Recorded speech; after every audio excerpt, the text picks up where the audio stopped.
Hey guys, today we're going to be installing the N2Deep Customs Snorkel Kit on this 2016 Grizzly 700 LE. It should be the same for the 2016, 2017, 2018, both Grizzly and Kodiak, all models.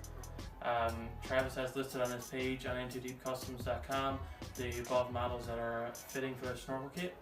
So we're going to go ahead and get this thing started. Alright folks, we've gone ahead and removed the front rack, side panels, the top compartment, and the seat. If you need any direction on how to remove any of that, you can check out our how to remove your radiator video, which we've already posted on the Off-Road Dan page on YouTube. So next, we're going to go ahead and continue on with this snorkel install. Next thing we're going to do is go ahead and remove this compartment. The instructions that come with the N2Deep kit, the install goes by not having this compartment in there at all. But myself and Off-Road Dan here both wanted to keep our compartment, so we're just going to remove this and drill a hole straight through to run our pipe through. We'll show you how that's done once it's done. So we're going to go ahead and haul this off now. There's a 10mm bolt directly straight down there. I already have it taken out. You just take that off and this compartment pulls straight up and straight out. The next step you're going to do after you have the compartment removed is to remove the stock air intake off the airbox. You're going to take a Phillips screwdriver, loosen up this clamp, and pull that rubber piece right off there. You can lay it aside because it's not going to be used again. You're going to be getting ready to put on the 2" to 2" rubber coupling that comes with the kit, along with the hose clamp. The directions state to take a heat gun, heat up the rubber coupling just a little bit. Be careful not to burn it, enough so that you can push it over the airbox. It's a pretty tight fit, but after you use the heat gun a little bit, it seems to work just fine. We've taken our compartment, we've took a 3" hole saw, drilled one directly through the center, which is going to be the one that the tube runs through from your airbox, and it's going to come out on the left side in the front, directly on an angle. Just fair it up there as best you can with a 3" hole saw and drill straight through. Once you have your intake boot installed into your airbox, you're going to come over to the other side and you're going to remove the stock intakes from your belts and your crankcase. You're going to take a Phillips screwdriver, loosen the clamps on each rubber boot, and they just pull out and off like so. Lay that aside, you won't be using that, but keep the rubber boot on there because you're going to be using that. Same thing for the crankcase one. Phillips screwdriver to loosen the clamp, and it pulls right out and up through. You can also lay that aside, but be sure to leave the rubber boot on because that's going to be used in the next step. Next, you guys are going to go take these 2 tubes from your kit, along with this piece that's in your kit. This one here is a longer one. It's going to be used for the belt, which is the outside intake.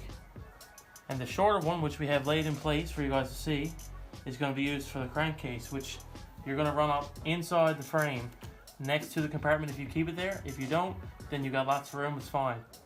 The rubber ends on these tubes fit right into the stock rubber intakes, and you just use the existing clamp and tighten them right down on top of it. After you have the crankcase tube installed, which is the bottom one here, you can go ahead and take the longer hose that comes supplied with the kit and install into your belt intake. We just ran it in the same spot inside the frame, move the wires over if you have to and the vent hoses, and just put it right up on top of the crankcase hose and came right to the front with it like so. There will be a clamp already on this hose. You can now go ahead, take this piece that comes supplied with the kit and put it into the end of your hose like so. Takes a little bit of wiggling to get that in there, and you can slide your hose up and tighten it down when you get it in far enough. Be sure not to tighten it down as much as possible yet, because you're going to have to center these things up once you start cutting the holes for the plastic that goes over your battery cover. So just put it in there a little bit loose for now, and until the next step.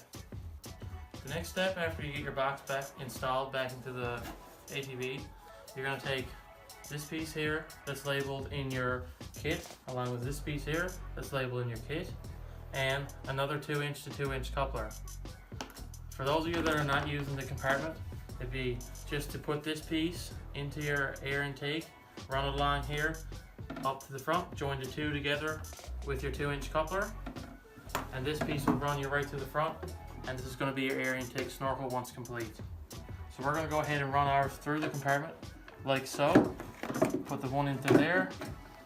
You're going to run this one in through the back side and push down in your intake, and you're going to reach in there and slide your 2" coupler on and join the 2 together. Once you have all your tubes ran up for your intakes, you're gonna have to extend your vent lines on the ATV. There should be 6 that you have to extend. The kit comes with the joiners for the tube. Also, it comes with extra tubing for extending them. You should have 5, which are going to be your front differential, your rear differential, your throttle body, your cooling fan vent, and your coolant overflow vent. They should be located at the front of your bike when you take off the battery cover, I'll say, which ours are right here, which is our rear diff.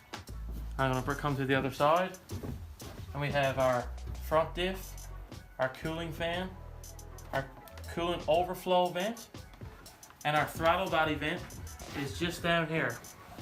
Yours may be ran to the front already. Sometimes the hose is short. You're gonna have to join onto it with the hose and run it right to the front.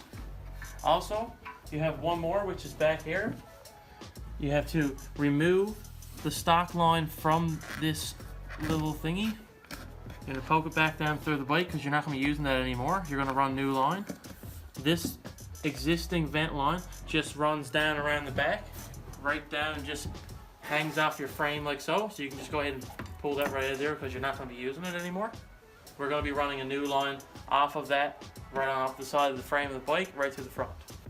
The vent line for the fuel tank rollover valve, which is the one that's under the seat, we just removed our stock hose, poked the new one up through the same hole, went down, put it around the gas tank, which is up under the fender, and ran it right along the side of the frame, right up to the front like so.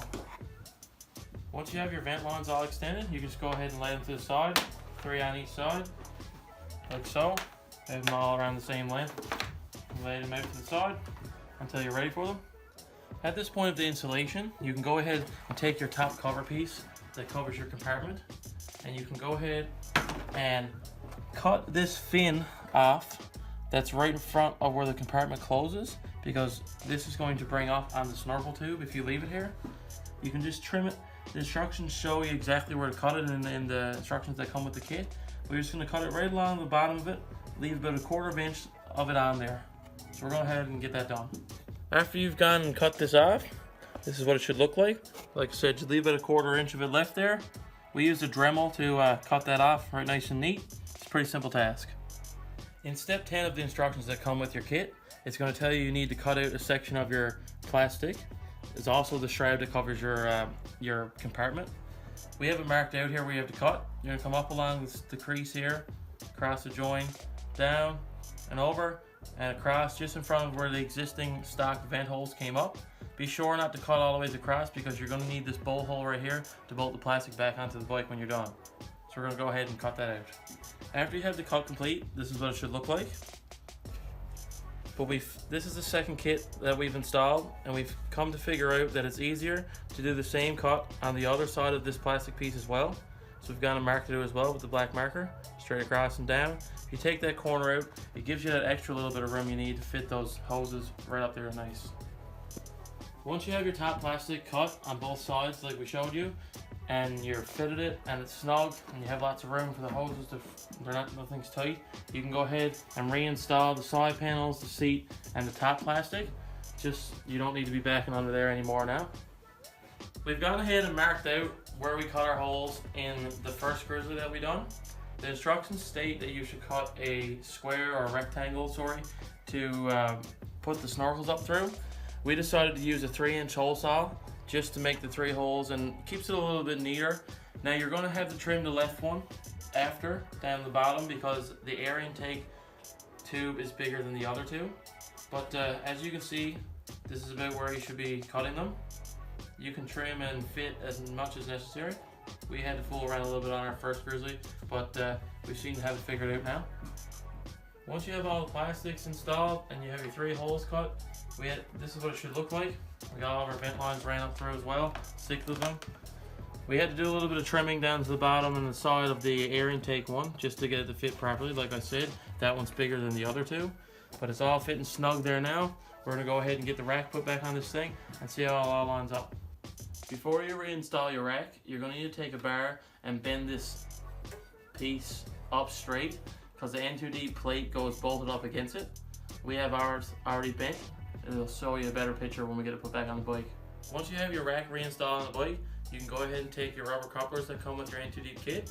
You're going to have a 2" to 2" and 2 1/2" to 2". The 2" to 2" rubber coupler goes over your air intake tube. The other two go on your crankcase and your belt, like so. You can loosen those clamps, slide them down over, and tighten them in.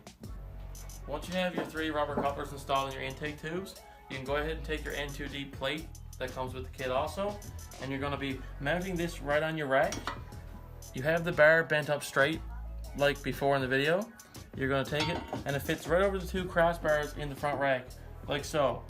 There are going to be 2 U-bolts that come with the kit also. They go around the bar of your rack through the holes, and it all bolts up nicely. After you get that done is when you can line up the tubes.